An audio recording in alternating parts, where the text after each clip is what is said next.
अल्हम्दुलिल्लाह रब्बिल आलमीन वस्सलातु वस्सलामु अला सय्यिदिल मुरसलीन नबीना मुहम्मदिन व अला आलिहि व सहबिहि अजमईन। अल्लाह रब्बुल आलमीन का शुक्र, उसका एहसान है और सारी तारीफ़ें अल्लाह रब्बुल आलमीन के लिए हैं और उसके नबी हज़रत मुहम्मद रसूलुल्लाह सल्लल्लाहु अलैहि वसल्लम पर दुरूद व सलाम नाज़िल हो। मोहतरम सामीन व नाज़रीन, जैसे कि आप जानते हैं कि पूरी दुनिया इस वक्त जो है किस्म किस्म के हालात से दो चार है और बहुत सारे मसाइब और आलाम का शिकार है। और हर आदमी, चाहे वो किसी भी फ़िक्र का हो, चाहे वो किसी भी मज़हब और मिल्लत से जुड़ा हुआ हो, लेकिन वो इस वक्त जो है वो परेशानी के हालात से दो चार है। तो ऐसे हालात में हमें, हमारे ऊपर कुछ ज़िम्मेदारियां हैं कि ताकि हम अल्लाह रब्बुल आलमीन का तक़र्रुब हासिल कर सकें, अल्लाह रब्बुल आलमीन की तरफ रुजू कर सकें और अल्लाह रब्बुल आलमीन के साथ हम अपना रिश्ता और ताल्लुक़ जो है वो मज़बूत कर सकें। हमें इस वक्त जो है इस चीज़ की बहुत ज़रूरत है और इसी चीज़ को मैं आपके सामने दो चार चीज़ों को ज़िक्र करूँगा कि जो इंतहाई ज़रूरी हैं ऐसे वक्त में हमें करनी चाहिए, जो और जिसकी हमें करने की ज़रूरत है। मैं कल एक ट्विटर पर जो सऊदी के मुफ्ती ममलिका हैं, यहाँ के जो मुफ्ती हैं, उनका एक ट्वीट पढ़ रहा था। उन्होंने एक मुख्तसर से इबारत में यहाँ के जो सऊदी में रहने वाले लोग हैं अपने मुल्क के, उनकी तरफ एक पैगाम भेजा था और उन्होंने ये कहा कि आप सब से मेरी ये गुजारिश है कि आप अल्लाह रब्बुल आलमीन की तरफ तज़र्रु जो है वो करें। और उन्होंने लफ्ज़ ये इस्तेमाल किया था कि तज़र्रुउ इलल्लाह, अल्लाह रब्बुल आलमीन की तरफ तज़र्रु करें। तज़र्रु एक बहुत जामे लफ्ज़ है, एक बहुत अजीम लफ्ज़ है ये, और ये ऐसा लफ्ज़ है कि जिसके अंदर आजिज़ी और इनकिसारी और तवादु और इलाहियत के तमाम वो मानी मौजूद हैं कि जो आदमी मुसीबत के वक्त में कर सकता है। और हकीकत में हमें इस वक्त तज़र्रुअ की ज़रूरत है और अल्लाह रब्बुल आलमीन ने इस लफ्ज़ को कुरान करीम में बहुत जगहों पर बयान किया है। बहुत जगहों पर इस लफ्ज़ का अल्लाह रब्बुल आलमीन ने कुरान में तज़किरा किया है और यहाँ तक कि अल्लाह के रसूल सल्लल्लाहु अलैहि वसल्लम ने जब साबिक़ा कौमों का जिक्र किया, साबिक़ा कौमों के आज़ाब और उनकी तकलीफ़ों और परेशानियों को बयान किया और कहा कि हमने उनको ये तकलीफ़ें और परेशानियाँ और मसाइब व आलाम इसलिए दिए लअल्लहुम यतज़र्रऊन, ताकि वो अल्लाह रब्बुल आलमीन की तरफ रुजू करें और अल्लाह तौबा और इस्तिग़फ़ार करें। तो ये तज़र्रु का माना, ये मतलब ये होता है कि ऐसे वक्त में हम अल्लाह के साथ दिल लगाएं, अल्लाह के साथ अपना रिश्ता जोड़ें, अल्लाह रब्बुल आलमीन से माफ़ी मांगें। अल्लाह रब्बुल आलमीन ने दुआ के सिलसिले में कहा कि उदउ रब्बकुम तज़र्रुअन व खीफ़ा, अल्लाह रब्बुल आलमीन से दुआ करो, मांगो गिड़गिड़ा कर, आजिज़ी के साथ, तवाज़ु के साथ, इनकिसारी के साथ और पोशीदा तौर पर भी अल्लाह से मांगो। तो ये वक्त भी हकीकत में वही वक्त है कि यहाँ हमें अल्लाह को याद करने का वक्त है, अल्लाह से माफ़ी मांगने का वक्त है, अल्लाह की तरफ रुजू करने का वक्त है।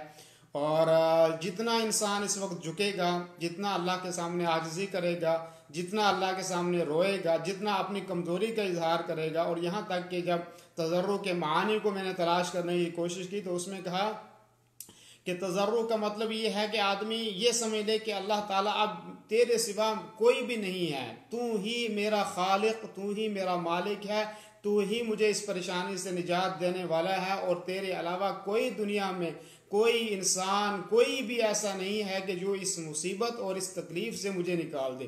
तो ये हकीकत में जब आदमी टूट जाता है, जब आदमी अपने दिल की कमज़ोरी और अपने आप को कमज़ोर कहकर और और जो इनकिसारी है उसको आदमी बयान करके जब अल्लाह की तरफ रुजू करता है तो ये होता है तज़र्रु, कि उस वक्त में अल्लाह रब्बुल आलमीन की तरफ जब हम गिड़गिड़ाते हैं तो अल्लाह तबारक व तआला उस वक्त हमारी बात को ज़रूर जो है वो सुनता है। तो एक तो हमें तज़र्रु की ज़रूरत है, यानी इलाहियत की, आजिज़ी की, इनकिसारी की, तवादु की, अल्लाह की तरफ रुजू करने की हमें ज़रूरत है, एक बात ये। और दूसरी, उन्होंने अपनी आवाम से कहा, मुफ्ती ममलिका ने, कि ये दुआ करें कि ऐन यरफ़ा बिहादल बला, कि ये जो आजमाइश है हमारे ऊपर, ये अल्लाह ताला जो है हमसे उठा ले। तो हकीकत में ये बहुत बड़ी आजमाइश है, ये इसमें हमारे लिए हमारी जानों में भी आजमाइश है, हमारे लिए इसमें आजमाइश है, हमारे ख़ानदान भी इस पर ख़त्म हो रहे हैं, हमारे जो है रोज़गार भी ख़त्म हो रही है। और तमाम तर जो आजमाइशें कुरान करीम ने जहाँ पे जिक्र किया, वलनबलुवन्नकुम बिशैइन मिनल खौफि वल-जू'i व नक़सिन मिनल अमवालि वल अनफुसि वस्समराति वबश्शिरिस साबिरीन, यहाँ पे अल्लाह ताला ने जो भी अक़साम आजमाइश की और तकलीफ़ों की अल्लाह ने बयान की, वो अभी सारी हमारे ऊपर मौजूद हैं। तो ये एक बला है, ये एक आजमाइश है हमारे ऊपर, एक सख्त तरीन वक्त है। और इस सख्त तरीन वक़्त में हमें इस तकलीफ़ के दूर होने के लिए अल्लाह से दुआ करनी चाहिए और अल्लाह की तरफ हमें रुजू करना चाहिए। और रुजू किस तरीक़े से होगा? एक तो हम इस्तिग़फ़ार करेंगे। इस्तिग़फ़ार क्या है कि हम अपने गुनाहों की बख्शिश चाहें। और यकीन मानिए आप कि अगर आदमी कोई हकीकी मानों में इस्तिग़फ़ार करता है और अल्लाह की तरफ रुजू करता है, तौबा ताइब होता है, तो अल्लाह ताला उसको माफ़ कर देता है। एक तो ये यकीन रखना चाहिए कि जब आदमी अल्लाह की तरफ रुजू करेगा, अल्लाह से माफ़ी मांगेगा, तो अल्लाह ताला उसको माफ़ कर देगा। आपने माफ़ी मांग ली, उसके बाद आपने जहन के अंदर आप ये बात निकाल दें कि शायद अल्लाह ने मुझे माफ़ किया होगा या नहीं किया होगा, ये बात आप दिल से निकाल दें, ये समझ लें कि अल्लाह ताला ने मुझे माफ़ कर दिया होगा। क्यों? कि आपने उसी तरीक़े से, जैसे आपकी तौबा आपने मुकम्मल तरीक़े से की है, उसी तरीक़े से आप अल्लाह की ज़ात पे यकीन भी रखें।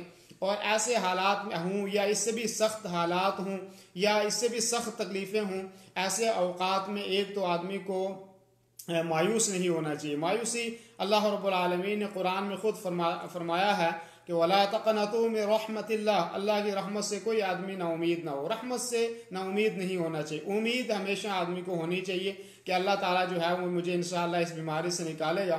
और आपने वो वाक़या सुना होगा कि वो 3 आदमी जो जा रहे थे गार के अंदर, जो गार का दरवाज़ा बंद हो गया, तो उन्होंने अपने नेक अमाल का अल्लाह को वसीला दिया।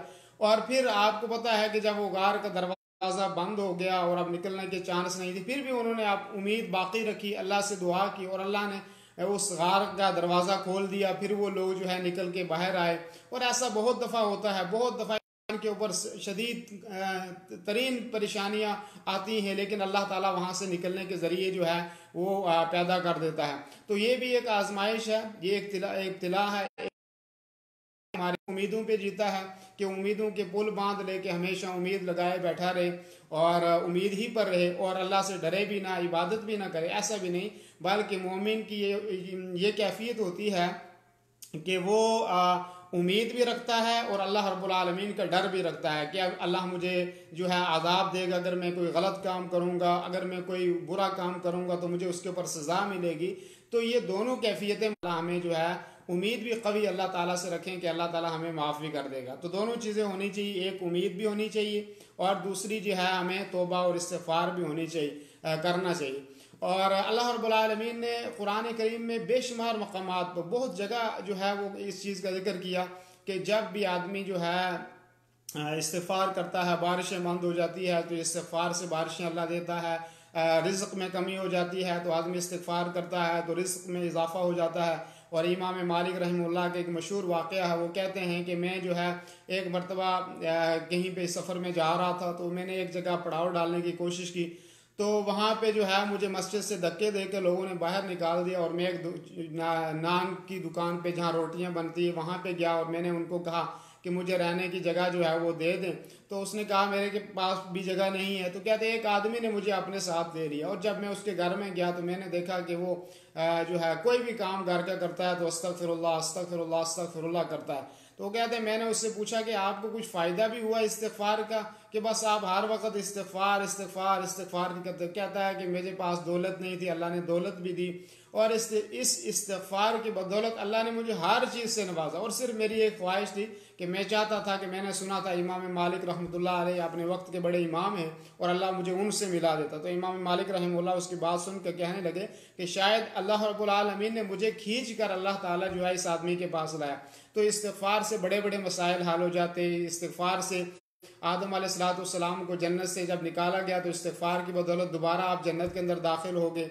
और जब जो है यूनुस अलैहिस्सलाम ने दुआ की और आपने कमज़ोरी को बयान किया तो अल्लाह ताला ने दोबारा उनको जन्नत के अंदर दाखिल किया। तो असबाब जो इस्तिग़फ़ार है इसके बेशुमार अजीम फ़वाइद हैं। और वैसे भी आपको पता है कि नबी करीम सल्लल्लाहु अलैहि वसल्लम जो है दिन में अक्सर व बेशतर इस्तिग़फ़ार किया करते थे। रिवायतों में आता है कि 70 से ज़्यादा दफ़ा आप इस्तिग़फ़ार करते थे, बाद रिवायतों में आता है आप 100 से ज़्यादा मरतबा जो है दिन में इस्तिग़फ़ार करते थे। तो ये इस्तिग़फ़ार बहुत बड़ी अजीम नेमत है मोमिन के लिए। तो मोमिन इससे अल्लाह के साथ अपना ताल्लुक़ जोड़ता है, अपना रिश्ता अल्लाह के साथ मजबूत करता है। तो इस चीज़ की तरफ हमें खुसूसन जो है वो तवज्जो देनी चाहिए। तो ऐसे ही जो है यही तौबा है कि आदमी जो साबिक़ा गुनाह है आदमी के वो छोड़ दे। और उन गुनाहों में बहुत सारी चीज़ें हैं। पहला चीज़ ये है कि आदमी शिर्क से तौबा कर ले। अगर कोई आदमी शिर्क करता था, अल्लाह के साथ गैरुल्लाह के नाम पे न्याज देता था, ज़बह करता था और जो है औलाद मांगता था या कोई और शिर्क या काम करता था, तो वो उससे तौबा कर ले, इस्तिग़फ़ार कर ले और शिर्क को छोड़ दे और अल्लाह रब्बुल आलमीन की तरफ रुजू कर ले। एक तो सबसे बड़ा गुनाह है शिर्क, क्योंकि आदमी जब शिर्क छोड़ देगा तो इंशाअल्लाह उसके बाकी मसाइल अल्लाह ताला आसान कर देगा। इसी तरीके से जो है रिया है, रिया भी शिर्क के दर्जे में आती है। बहुत सारे लोग जब कोई नेक काम करते हैं, किसी को कोई चीज़ देनी है, सदका व खैरात करना है या नमाज पढ़नी है या रोज़ा रखना है या हज करना है या उम्रा करना है या किसी को एहसान करना है, तो उसमें आदमी ये सोचता है कि शायद मुझे लोग कोई तारीफ़ी कलिमात कह दें, लोग मुझे अच्छा समझें। तो ये आदमी को दिल से निकाल देना चाहिए और रिया किसी काम के अंदर नहीं होनी चाहिए। और रिया इतना बुरी चीज़ है कि अल्लाह के रसूल ने फरमाया कि मुझे जो है सबसे ज़्यादा वो खौफ है रिया से, क्योंकि ये रिया ऐसी शिर्क है कि जिसको लोग शिर्क समझते ही नहीं, खफ़ी है, ये मामूली सी चीज़ है, हालांकि ये गुनाह के एतबार से बहुत बड़ी चीज़ है। और अल्लाह के रसूल सल्लल्लाहु अलैहि वसल्लम ने फरमाया कि बहुत सारे लोग क़यामत के दिन बड़ी बड़ी नेकियां लेके आएंगे।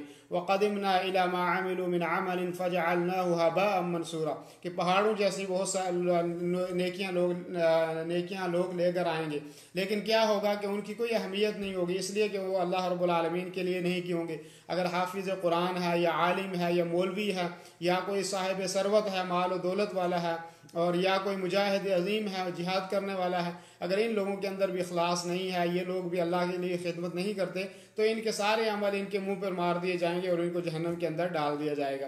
तो इस तरीके से रिया से भी बचना चाहिए। ऐसे ही हमारे माशरे में माल हराम का तस्वर जो है उसको गुनाह ही नहीं समझा जाता। बहुत सारे लोग माल हराम, चाहे दुकानदारी में हो, चाहे तिजारत में हो, चाहे और किसी चीज़ में हो, एक तो जो है हराम चीज़ों के ज़रिए से तिजारत करनी है, एक तो ये है कि हराम जो है लोगों से ज़्यादा ले लेना। तो ये हराम माल से, जब हराम माल आदमी खाता है, ना दुआएं इंसान की कबूल होती हैं और ना जो है उसकी औलाद के अंदर जो है अदब और तहजीब आती है, ना उस आदमी की जो अमाल है उसके अंदर उसको सुकून आता है। और जो अक्ल हलाल नहीं खाता उसको दुनिया में किसी चीज़ पे भी सुकून नहीं आए, क्योंकि अक्ल हराम माल खाना ये बहुत बड़ा गुनाह है। और अल्लाह के रसूल सल्लल्लाहु अलैहि वसल्लम ने फरमाया, एक आदमी आएगा, परागंदा बाल होंगे उसके, आजिज़ी और इंकिसारी के साथ अल्लाह ताला से दुआ करेगा और अल्लाह से कहेगा अल्लाह ताला मुझे माफ़ कर दे। अल्लाह ताला उसको माफ़ नहीं करेगा, इसलिए कि अल्लाह ताला कहेगा कि मतअमुहु हरामुन व मशरबु हरामुन, उसके जो खाना खाया है वो भी हराम का है, जो इसने पिया है ये भी हराम का है, जो इसने पहना है वह मलबसु हरामुन, जो उसने कपड़े पहने ये भी हराम के हैं। फ़अन्ना युस्तजाबु लिज़ालिक, दुआएं कहाँ से कबूल हो जाएंगी। तो दुआओं की कबूलियत के लिए ये है कि आदमी अक्ल हलाल खाए, और अगर किसी से कोई गलती होगी अल्लाह से आदमी रुजू करे, तौबा करे और ऐसा ना करे साहिब हक को उसका हक जो है वो लुटा दे। बेशुमार लोग ज़मीनों के झगड़ों में या जो है छोटी छोटी चीज़ों में दूसरों के हक को दबा लेते हैं, और बसा औक़ात उनको ये पता भी होता है कि मैं नाजायज़ पर हूँ, मैं हक पे नहीं हूँ, लेकिन फिर भी आड़ की वजह से और इसलिए कि लोग मुझे कहेंगे कि ये झुक गया है, तो फिर उसी चीज़ में उसको चला लेते हैं। तो ये एक बहुत बड़ा गुनाह है और आदमी इसको इससे चीज़ से तौबा करनी चाहिए। ऐसे ही जुल्म है, जुल्म बहुत बड़ा गुनाह है, जुल्म और ज़्यादती नहीं करनी चाहिए। और हदीस में आता है कि जुल्म क़यामत के दिन बहुत सारी तारीकियाँ लेके आएगा, बहुत सारे अंधेरे लेकर आएगा जुल्म। और अल्लाह के रसूल ने फरमाया यहाँ तक कि अगर आप एक टहनी के बराबर भी जुल्म ना करो, अराक का लफ्ज़ हदीस में आता है कि वो टहनी जिससे मिसवाक की जाती है, इसके बराबर भी आप किसी के ऊपर, छोटा गुनाह बड़ा जुल्म है, कोई भी जुल्म, मामूली जुल्म भी आदमी किसी के ऊपर ना करे, और हत्ता कि अपनी जान के ऊपर भी जुल्म ना करे आदमी, और हत्ता कि हैवानों के ऊपर भी जुल्म ना करे, इंसानों के ऊपर भी जुल्म ना करे, दरख्तों के ऊपर भी आदमी बेजा दरख्तों को भी ना काटे, ये भी जुल्म है, पानी को भी आदमी ज़ाया ना करे, ये भी जुल्म है। और ऐसी चीज़ के जो इसराफ जिसके अंदर आपका, तो ये भी जुल्म के ज़ुमरे में आती है। ठीक है, तो जुल्म के तमाम अक़साम से चाहिए एक मोमिन को। ऐसे ही जो है हमारे माशरे में जिना बहुत ज़्यादा फैलता जा रहा है, जिना बहुत ज़्यादा है, जिना को लोग जो है वो गुनाह नहीं देते। ये है कि अल्लाह ताला ने जिना के करीब जाने से मना किया, फरमाया वला तक़रबुज़ ज़िना, जिना के करीब ना जाओ, क्योंकि जब आदमी करीब चला गया तो मुमकिन है आदमी उसके अंदर दाखिल हो जाए। तो जिना के जो असबाब हैं, मिसाल के तौर पे आज तक टीवी है, फहाइशी है, मोबाइल के ज़रिए से जो गलत चीज़ें इंसान देखता है वो हैं, और ऐसे ही जो है पाँव से आदमी चल कर जाता है, आंखों से देखता है आदमी, कानों से गलत चीज़ को सुनता है, और हाथ से उस चीज़ को अमली जामा पहनाता है। तो ये सारी चीज़ें चीज़ों को क्योंकि आलात हैं जिना तक पहुंचने के लिए, इन चीज़ों से, और जिना बहुत बड़ा गुनाह है। और आपको पता है कि जिना की सज़ा इस्लाम में सबसे सख्त सज़ा है, और इस वक्त माशरे में ये बुराई हकीकत में बहुत आम हो गई है, और बच्चियां और बच्चे और माशरा जो है, हत्ता कि वो लोग जो शादीशुदा हैं, और अगर इस्लामी कानून हो वहाँ पे पता लग जाए तो ऐसे आदमी को जो है वो रज्म किया जाएगा। लेकिन आज अपनी हलाल बीवियों को छोड़ के आदमी, अपनी जायज़ बीवियों को छोड़ के आदमी नाजायज़ ताल्लुकात लोगों ने जो कायम किए होते हैं, जो गलत रिश्ते जोड़े हुए होते हैं, और ये एक बहुत बड़ा गुनाह है। और इसका असर जो है आप अपने घर के अंदर भी देखेंगे, अपने रिस्क की कमी के अंदर, इसमें रिस्क के अंदर भी कमी होगी, इसमें इंसान के जिस्म के ऊपर भी उसके असर नुमा होंगे, और हत्ता कि इंसान की पूरी रोज़मर्रा की ज़िंदगी में अगर आप देखेंगे तो जो वो बाहर करके आएगा, वला यहीकुल मकरु सय्यु इल्ला बिअहली, कोई भी बुरा काम करोगे आप तो आपको उसके अपने घर में उसका नतीजा जो है वो मिलेगा। तो ये भी बहुत बड़ा गुनाह है। ऐसे ही जो है बदनज़री है, अल्लाह के रसूल ने फरमाया कि पहली नज़र माफ़ है, दूसरी नज़र की आप हिफाजत कर लो। और ये ऐसा नहीं है कि जो चीज़ सामने अगर कोई गैर महरम है तो उसको देखने से गुनाह होगा। ऐसे ही अगर आप मोबाइल के ऊपर भी किसी गैर महरम को देखते हो तो ये भी नाजायज़ है। टीवी के ऊपर आप गैर महरम को देखते हो, ये भी नाजायज़ है। जो भी आजकल के जो है आलात के ज़रिए से आप देख रहे हैं या माशरे में आमने सामने देख रहे हैं, तो ये भी बहुत बड़ा गुनाह है। बदनज़री जो है, इससे आदमी के हाफिज़ा कमज़ोर होता है, आदमी के जहन जो है वो कमज़ोर हो जाता है, आदमी के इबादत में उसको लज्जत नहीं मिलती है। तो इन चीज़ों से भी आदमी बचने की कोशिश करे। ऐसे ही जो है जादू करने तोड़ते हैं, कुरान ने कहा रिश्ता जोड़ना चाहिए। आपने जो आदमी ये चाहता है कि उसके माल के अंदर जो है इजाफा हो और उसकी उम्र में जो है उसकी उम्र ज़्यादा हो, तो ऐसे आदमी को चाहिए कि फल यसर रहमा हो, वो अपने करीबी रिश्तेदारों के साथ ताल्लुकात जोड़े, रिश्ता जोड़े, नाता जो है वो तोड़े ना। तो ये इबादत भी कबूल नहीं होती जो आदमी किसी से रिश्ता तोड़ देता है, अपने खुसूसन जो महरम रिश्ते हैं उनसे अगर रिश्ता तोड़ देता है तो इबादत भी ऐसी सूरत में इंसान की कबूल नहीं होती है। ऐसे ही जो है हसद और कीना बहुत बड़ा गुनाह है। हसद की वजह से इंसान की नेकियां ख़त्म हो जाती हैं। अल्लाह के रसूल ने फरमाया कि नेकियों को हसद इस तरीके से खा जाता है जैसे कि लकड़ी जो है वो आग जो है वो लकड़ी को खा जाती है। तो नेकियां इंसान की ख़त्म हो जाती है हसद करने से, इंसान अंदरूनी तौर पे खुद इंसान जल जाता है। तो ये हसद बहुत बड़ा गुनाह है। हसद से आदमी को तौबा करनी चाहिए, कीना नहीं करना चाहिए, चुगलखोरी से आदमी को बचना चाहिए, और ऐसे ही जो है किसी की हक तलफी नहीं करनी चाहिए। शराब नोशी बहुत बड़ा गुनाह है, और आप अपने माशरे में देखें कि शराब के अंदर किस तरह लोग जो है वो मुलव्वस हो गए, कितने ज़्यादा शराब जो है वो फैल चुका है हमारे माशरे में, और लोग शराब बच्चा जो है वो मुलव्वस है, औरतें हत्ता के मुलव्वस हैं, और हत्ता के बुज़ुर्ग लोग जो है इसके अंदर मुलव्वस हैं। और चाहे आप छुप के कोई गुनाह करता है चाहे जाहिर पे करता है, अल्लाह ताला उसको जानता है। तो ये जो शराब का कारोबार है, शराब लेना देना है, शराब पीना है या शराब में मुलव्वस होना है, ये बहुत बड़ा गुनाह है, और ये तमाम गुनाहों की जड़ है। जब आदमी शराब पी लेता है तो फिर सारे गुनाह उसके लिए आसान हो जाते हैं। तो इससे बचना चाहिए। चोरी बहुत बड़ा गुनाह है, चाहे छोटी चोरी हो चाहे बड़ी चोरी हो। आपने जो है मातहतों से कोई चीज़ ले लेना, या जो है किसी से जो है वो घर में से किसी की कोई चोरी कर लेना, कोई भी चोरी है वो गुनाह है। और चोरी की सज़ा भी आपको पता है कि अगर ऐसी चोरी है कि जो पहुंच जाती है, जो बड़ी चोरी है तो उसकी वजह से हाथ काटा जाता है, तो ये भी कबीरा गुनाह है, इससे भी बचना चाहिए। ऐसे ही आदमी झूठ बहुत गुनाह है, झूठ से आदमी को बचना चाहिए। गाने बजाने हमारे माशरे में बहुत ज़्यादा हो गए, गाना इतना ज़्यादा हो गया कि गाने को लोग गुनाह ही नहीं समझते। तो ये जो गाने बजाना है, और अल्लाह के रसूल ने फरमाया कि आखिरी ज़माना ऐसा आएगा जब लोगों में गाना आम हो जाएगा, जब जो है ढोल आम हो जाएगा, म्यूज़िक आम हो जाएगी, तो उस वक्त अल्लाह ताला कुछ अजाब नाजिल करेगा, और एक अजाब उनमें से ज़मीन में दसाने का भी होगा, और इसी तरीके से शक्लें मस्त करने का भी होगा, जलजले भी उस वक्त आएंगे। तो ये सारी चीज़ें आज आ रही हैं। और गाने को आप देखो, हर घर के अंदर गाना है। औरतें खाना पका रही हैं तो तब भी घर में गाने लगाए हुए हैं।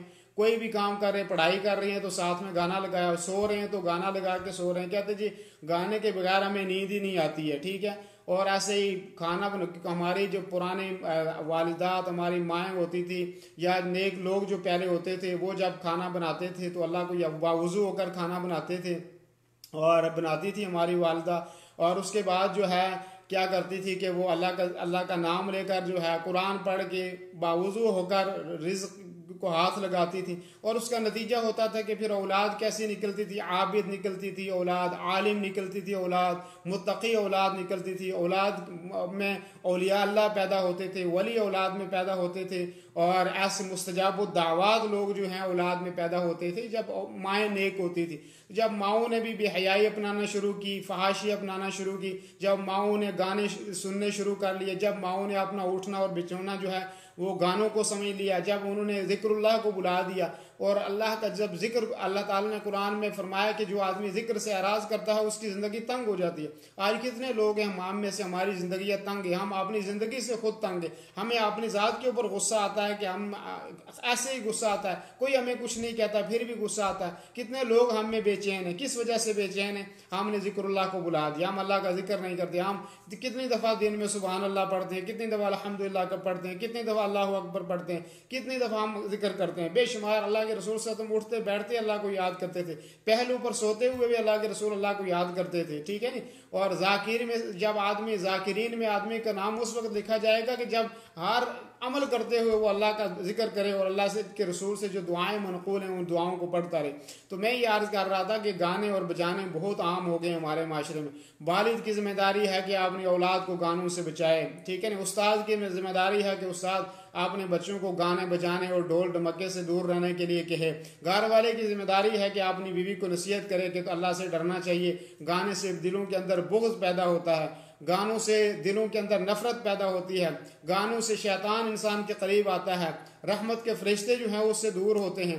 गाने से बुराइयां इंसान के करीब आती हैं, नेकियां इंसान से दूर हो जाती हैं। तो ये गाना बजाना बहुत बड़ा गुनाह है। और अक्सर और बेशतर आज देखेंगे हम लोग गुनाह, इस गाने के गुनाह में कितने ज़्यादा हम मुलव्वस हो गए। हमारी औलाद, छोटे छोटे बच्चों को आप देखेंगे अपने माशरे में चलते फिरते मोबाइलों में गाने लगाए हैं, सुन रहे हैं, मस्जिद में आज़ान हो रही है और तब भी गाना बंद नहीं हो रहा, लग रहा है घर में लगाया हुआ है, पूरे गांव वाले जो हैं वो गाना सुन रहे हैं। तो ये कितनी बड़ी जो है हमारी एक समझो ये अज़ाब को दावत देने वाली चीज़ें हैं, ठीक है। और ये गाना बजाना जो है ये शैतान का, आप ये समझ लें कि जैसे हमारे यहाँ कुरान है मुसलमानों के लिए, शैतान के लिए ये गाने बजाने, ये कव्वालियाँ और ये सारे ढोल ढमके, जिस चीज़ के अंदर भी म्यूज़िक हो वो हमारे लिए सुनना नाजायज़ है। म्यूज़िक वाला कोई भी काम हो, चाहे कोई गोजरी गाना गाए, चाहे कोई पहाड़ी गाने गाए। कुछ लोग कहते हैं अगर गोजरी में मिसाल के तौर पर अगर कोई जो है वो म्यूज़िक लगा के गाएगा तो ये जायज़ हो जाएगा। और दिन बड़े बड़े लोग मैं सोचता हूँ देखते रहते हैं, सुनते रहते हैं, चाहे वो किसी ज़बान में भी, चाहे आप जो है कोई कलामुल्लाह की कोई आयत बीच में फिट कर दे लेकिन आपने म्यूज़िक लगा दी तब भी वो सुनना नाजायज़ है। आपने रसूल सल्लल्लाहु अलैहि वसल्लम की तारीफ़ आप कर रहे हैं, हालांकि तारीफ़ रसूल सल्लल्लाहु अलैहि वसल्लम की बहुत बड़ी इबादत है, समझो रसूल सल्लल्लाहु अलैहि वसल्लम से मोहब्बत का इजहार है, लेकिन कोई बीच में म्यूज़िक फिट कर देता है, गाना लगा देता है तो वो भी आपके लिए सुनना नाजायज़ है, ठीक है नी। तो ऐसा नहीं कि आदमी कोई अपनी ज़ुबान में अगर कोई गाना लगा तो वो जायज़ हो जाए। बाद लोग कहते हैं कि सऊदी लोग जो कभी म्यूज़िक लगा लेते हैं और आपने इनके वो ख़ास किस्म के लहजात होते हैं, कहते हैं ये तो ये भी सुनते हैं तो इनके सुनने से क्या जायज़ हो जाएगा? ये तो अल्लाह ताला ने हमें इस चीज़ से हमें मना किया है, ठीक है। तो ये कोशिश करें आप अपने माशरे में अपने बच्चों को तरबियत दें, कुरान सिखाएं। चलते फिरते हमारे बुज़ुर्ग पहले अगर वो पैदल चलते थे रास्ते में तो उन्होंने एक वक्त मुकर्रर रखा होता है, अपनी जगह मुतय्यन की होती थी। इस जगह से लेकर मैं वहाँ तक सुबहान अल्लाह पढ़ूंगा, उस जगह से वहाँ तक लेकर अल्हम्दुलिल्लाह पढ़ूंगा, उस जगह से आगे वहाँ तक लेकर मैं अल्लाहु अकबर पढ़ूंगा। वहाँ से उन्होंने अपनी जगह पैदल चलने के रास्ते मुतय्यन किए होते थे, यहाँ से लेकर यहाँ तक मुझे क्या पढ़ना है। और उनकी इबादत एक थी और वो अल्लाह को जिक्र करते हुए रास्तों के अंदर चलते थे।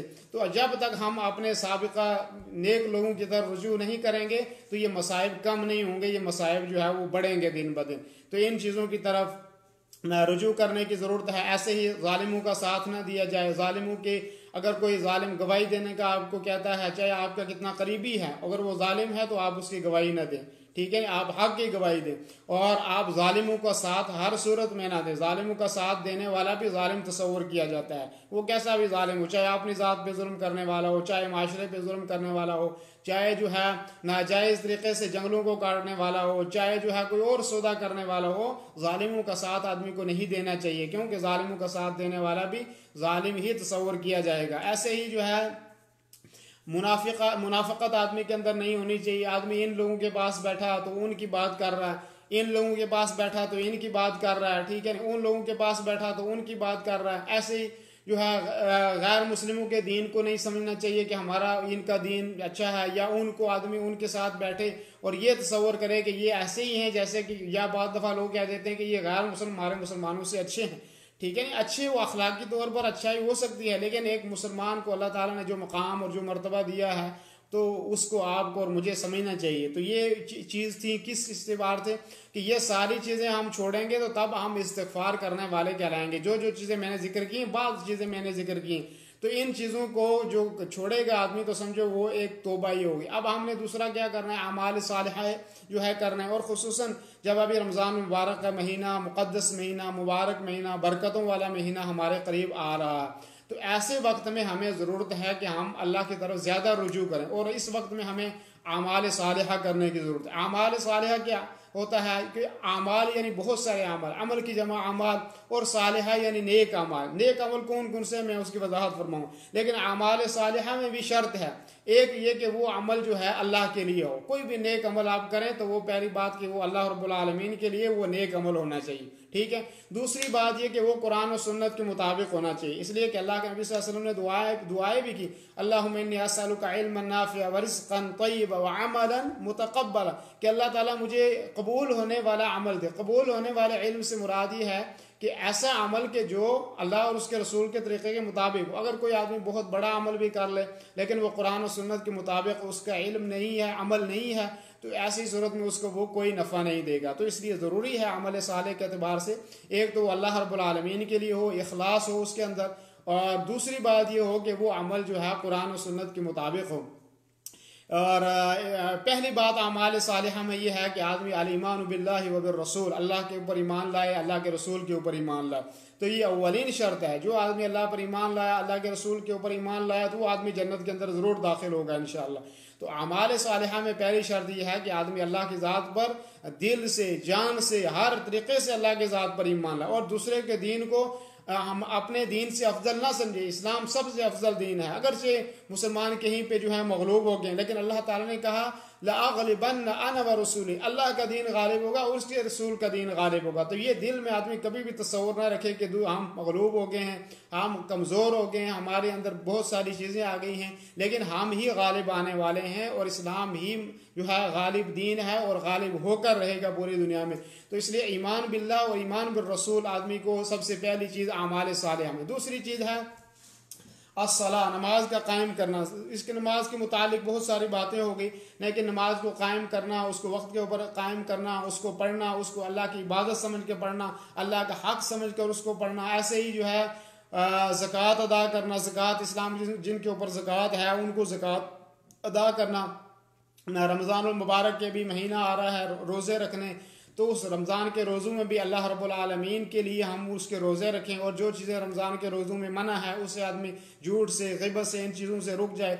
ऐसे ही जो है सदका, नफली सदका, किसी के पास जितना है, थोड़ा है, कम है, और वो सदका आदमी को करना चाहिए। सदक़ात से आदमी की बहुत सारी मुश्किलातें ख़त्म हो जाती हैं, बहुत सारी तकलीफ़ें ख़त्म हो जाती हैं, बहुत सारी बीमारियां आदमी की सदक़ात देने की, नफली सदक़े देने से जो ख़त्म हो जाती हैं, और बहुत सारे मसाइब जो आदमी के ऊपर आने वाले वो मसाइब आदमी से जो है सदक़े की वजह से टल जाते हैं। तो सदका भी करना चाहिए, एहसान जो है लोगों के साथ करना चाहिए, अल्लाह की मखलूक के साथ एहसान करना चाहिए, भलाई करनी चाहिए, चाहे कोई भी भला हो, चाहे आप किसी को पानी की घोट पिला दें, चाहे आप किसी को अच्छी बात जो है बता दें, ये भी एहसान है, और ये भी उसके साथ अच्छा मामला है। खुशी के साथ किसी के साथ बात करनी, किसी को अच्छा मशवरा दे देना, तो ये भी बहुत बड़ी नेकी है। हम लोग समझते हैं नेकी शायद बहुत बड़ी, किसी को पैसे देंगे किसी को तब नेकी, बसा औकात आदमी किसी को अच्छा मशवरा दे देता है तो वो उस मशवरे को लेकर दुनिया में कामयाब हो जाता है। बहुत दफ़ा बहुत सारे तालिब इल्मों ने पढ़ना इसलिए शुरू किया कि असातिज़ा के कहने की वजह से, और फिर बड़े बड़े मकाम उन्होंने पाए। इमाम ज़हबी रहमहुल्लाह जिन्होंने किताब लिखी है सियर आलाम नुबला, और मैंने बहुत दफ़ा इस चीज़ का जिक्र किया है, तो सियर आलाम नुबला जब उन्होंने लिखी तो उनके उस्ताद जब वो पढ़ रहे थे तो उनके उस्ताद ने उनको कहा कि मैं तेरे चेहरे के ऊपर एक मुहद्दिस जैसी नूरानियत तेरे चेहरे पे देख रहा हूँ। तो उसी दिन से उन्होंने शुरू किया कि मैंने मुहद्दिस बनना है, और फिर उन्होंने जो है कि इल्म हासिल करना शुरू किया, और यहाँ तक कि वो किताब लिखी सियर आलाम नुबला जो 23 जिल्दों में उन्होंने किताब लिखी। और ख़ुद इमाम बुखारी रहमहुल्लाह, अल्लाह ताला ने इमाम बुखारी रहमहुल्लाह को जो मकाम और जो मर्तबा दिया है, शायद इस दुनिया में बहुत कम लोगों को ये मकाम और मर्तबा मिला है। तो इमाम बुखारी कहते हैं, जब मेरे उस्ताद इसहाक इब्न राहवई ने कहा कि एक दर्स के अंदर कहा कि काश मेरे शागिर्दों में से कोई ऐसा होता है कि जो अल्लाह के रसूल सल्लल्लाहु अलैहि वसल्लम की सही हदीसों को जमा करता, तो इमाम बुखारी कहते हैं उसी दिन से मेरे दिल के अंदर ये बात बैठ गई थी कि मैंने जो है इस तरह का ये काम करना है। तो मेरे दोस्तों बुजुर्गों, एक कितनी मामूली सी 2 बातें मैंने आपको कही कि उन 2 बातों की वजह से इमाम बुखारी ने बुखारी लिख दी, और क़यामत तक जो उससे अफजल किताब नहीं हो सकती हदीस में। और इमाम ज़हबी ने ऐसी तमाम रुवात और मुहद्दिसीन के कलाम को जमा कर दिया सियर आलाम नुबला के अंदर, सिर्फ अपने एक उस्ताद के ख्वाहिश पर। बहुत दफ़ा उस्ताद अपने बचपन में जो जब बच्चों को पढ़ाते हैं तो किसी बच्चे को लक़ब दे देते हैं ये ख़तीब बन जाएगा, और वो बच्चा जो है कोशिश करता है बड़ा होकर ख़तीब बन जाता है। बाज़ दफ़ा किसी उस्ताद को कोई उस्ताद अपने बच्चे को कह देता है जी आप मुफ्ती बन जाएंगे, और वो बच्चा अपने दिल में वो बात बिठा लेता है, और आने वाले वक्त में वो बहुत बड़ा जो है मुफ्ती बन जाता है, कोई कारी बन जाता है, आलिम बन जाता है, किस एक उस्ताद की बात के ऊपर।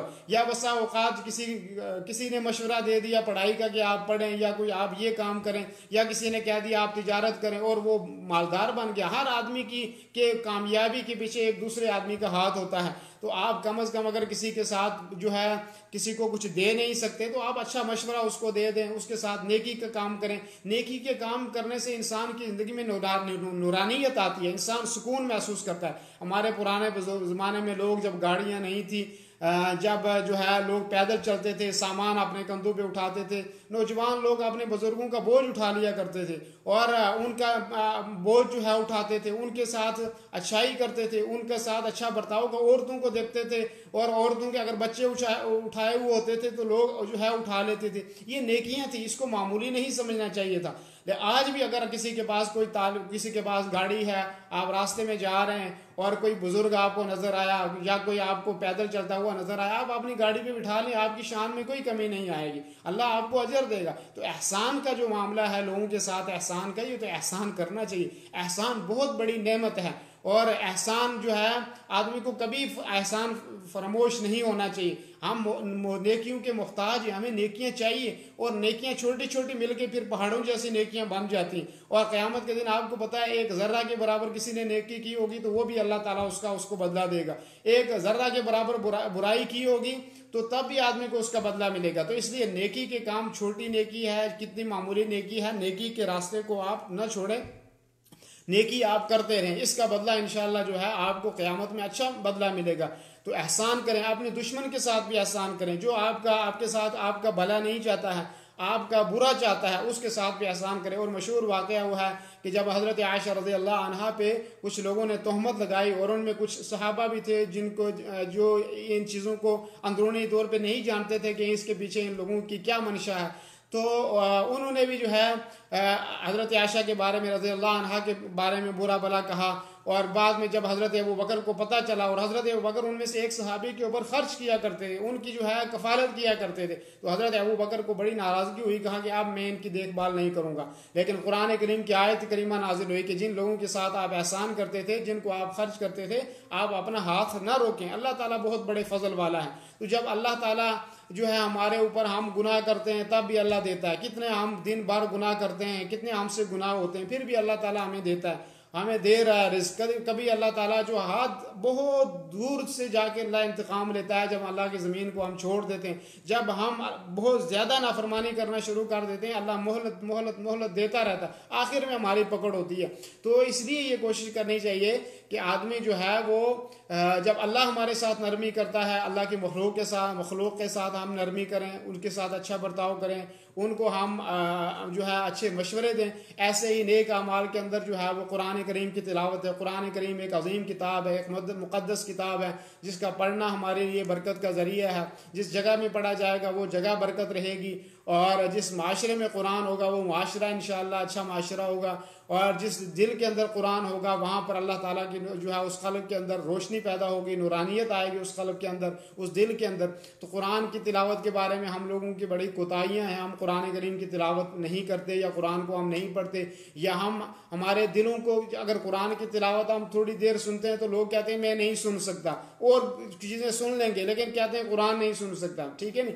तो जब आप ये समझ लें कि आपको कुरान सुनने से सुकून नहीं मिलता है, तो आप समझ लें कि आपके दिल के अंदर कुछ तकलीफ जो है वो ज़रूर है। तो कुरान को सुनने का मामूल बनाएं, कुरान को सीखने का मामूल बनाएं, कुरान को पढ़ने का मामूल बनाएं, और कुरान पढ़ाने का मामूल बनाएं। अपने बच्चों को कुरान पढ़ाएं, और खुसूसन जब अभी रमज़ान मुबारक का महीना शुरू होने वाला, तो ऐसी सूरत में कुरान की तरफ जो है अपना लगाव बढ़ाएं, कुरान की तिलावत शुरू करें, और रोज़ाना की बुनियाद पर कुछ ना कुछ कुरान में से जो है वो पढ़ने की कोशिश करें। ऐसे ही जो है अमाल सालिहा में ज़िक्रुल्लाह है, अल्लाह रब्बुल आलमीन का जिक्र है।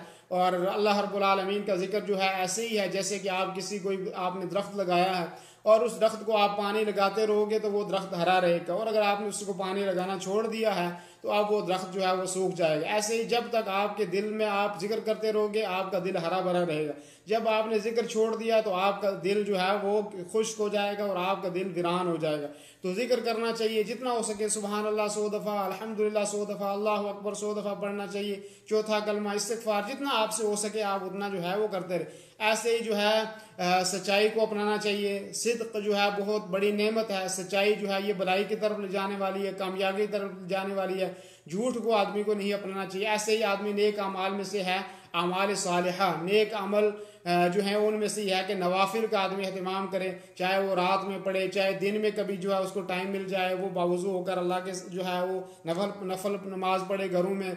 और ऐसे ही जो है रातों को पढ़ सकता है, रातों को पढ़े। नमाजों के बाद जो नवाफिल हैं उन नवाफिल का एहतमाम करे। और ऐसे ही जो है सालिहीन की मोहब्बत रखे आदमी, जो नेक लोग हैं उनके साथ आदमी रहे, बुरे लोगों के साथ ना रहे, झूठों के साथ ना रहे। जिन लोगों से आपको नुकसान पहुंचता है उन लोगों के साथ आप न रहें, अच्छे लोगों के साथ आप रखें, अच्छी मजलिस के साथ रहें। क्योंकि आप अगर जो है इत्र वाले की दुकान पे आप जाते हैं, खुशबू बेचने वाले की दुकान पे आप जाओगे तो आपको या तो वो खुशबू लगवा देगा आपको थोड़ी सी, और नहीं तो आपको वहाँ खुशबू महसूस होती रहेगी। और अगर आप ऐसे आदमी के पास चले जाओगे जो लुहार है, जो है जो जिसका वहाँ पे चूल्हा जलाया हथियारों को जो है वो तेज़ करने के लिए, वहाँ आप जाओगे तो एक तो आपको धुआं जो है या तो उसकी चिंगारियाँ आपके कपड़ों को जो है वो जलाएंगी और कपड़ों पे निशान पड़ेंगे। अगर वो ना हो सका तो आपको धुआं तो ज़रूर लगेगा। तो इसलिए बुरे लोगों की महफिल में, बुरे लोगों के साथ रहने से आपका जो है अखलाक भी बिगड़ेगा, आपके अमल में भी कमज़ोरी आएगी, आपकी तरबियत के अंदर भी कमज़ोरी आएगी। तो आप अच्छे लोगों की महफिलों में रहें, अच्छे लोगों को अपना जो है दोस्त बनाएं, अच्छे लोगों के साथ रहें, मुखलिस लोगों के साथ रहें, मतलबी लोगों के साथ आप ना रहें। और ऐसे लोगों के साथ ना रहें कि जो अल्लाह और उसके रसूल की दुश्मनी करते हैं, जो बदकारियों और बुराइयों के ऊपर आपको गमजन करते हैं, ऐसे लोगों से आप दूर रहें। ये चंद बातें थी कि जो वक्त का तकादा है कि ऐसे वक्त में हमें अल्लाह की तरफ रुजू करना चाहिए। और जो बुराइयां हमारे दरमियान हैं, हर आदमी अपने नफ्स का डॉक्टर है और उसको पता है कि मेरे अंदर क्या क्या बुराइयां हैं। तो आदमी जो है उन बुराइयों को छोड़े और अल्लाह की तरफ जो है रुजू करे। अगर सारे गांव में से चंद आदमी भी अगर अल्लाह की तरफ रुजू कर लें और इंशाअल्लाह उसकी वजह से वो पूरा गांव भी जो है वो बच सकता है। अगर चंद शहर में जो है अल्लाह की तरफ रुजू हो जाएं तो उस शहर में गुनहगार भी उनकी वजह से बच सकते हैं। तो इसलिए ये है कि ये एक ऐसी बीमारी है कि जिसको ना हम देख सकते हैं ना आप देख सकते हैं, ठीक है नहीं। तो ये बहुत तेज़ी से फैल रही है। तो ऐसे वक्त में हमें रुजू इल्लाह, तौबा और इस्तिग़फ़ार की बहुत ज़्यादा ज़रूरत है। तो मैंने मुनासिब समझा कि ये वक्त है और इस वक्त के ताल्लुक़ से चंद बातें जो है वो आपके सामने अर्ज़ कर दी जाएँ। तो अल्लाह ताला सबसे पहले मुझे कहने जो मैंने कहा उस पर अमल करने की तौफ़ीक़ अता फ़रमाए। उसके बाद जो आपने सुना अल्लाह रब्बुल आलमीन आपको भी जो है उस पर अमल करने की तौफ़ीक़ अता फ़रमाए। अल्लाह रब्बुल आलमीन हमारी जो ये काविश है इसको अल्लाह ताला जो है वो शर्फ़ कबूलियत बख्शे, और अल्लाह हमारे छोटे बड़े तमाम गुनाहों को अल्लाह रब्बुल आलमीन माफ़ करे और दरगुजर करे, और हमें नेक और साले बनने के अल्लाह ताला जो है वो तौफ़ीक़ अता फ़रमाए। बहुत शुक्रिया तमाम मुशाहिदीन और नाज़रीन और सामीन का, अल्लाह ताला तमाम को सलामत रखे। बहुत सारे साथियों ने यहाँ पे कमेंट किए थे, मैं इंशाअल्लाह मुख्तसर तौर पे उनको पढ़ के जो है आपसे इजाज़त लूँगा। खुर्शीद भाई जो हैं वो सलाम कहते हैं, वालेकुम अस्सलाम। एहसान भाई ने भी सलाम कहा, वालेकुम अस्सलाम एहसान भाई। फ़रदीन साहब सलाम कहते हैं, वालेकुम अस्सलाम। मुश्ताक चौधरी साहब कहते हैं सलाम कहते हैं, वालेकुम अस्सलाम व रहमतुल्लाह। नियाज़ भाई बहुत शुक्रिया, और मुश्ताक चौधरी साहब बहुत शुक्रिया। एहसान फ़रीद आवान साहब कहते हैं अस्सलाम वालेकुम, क्या हाल है जी।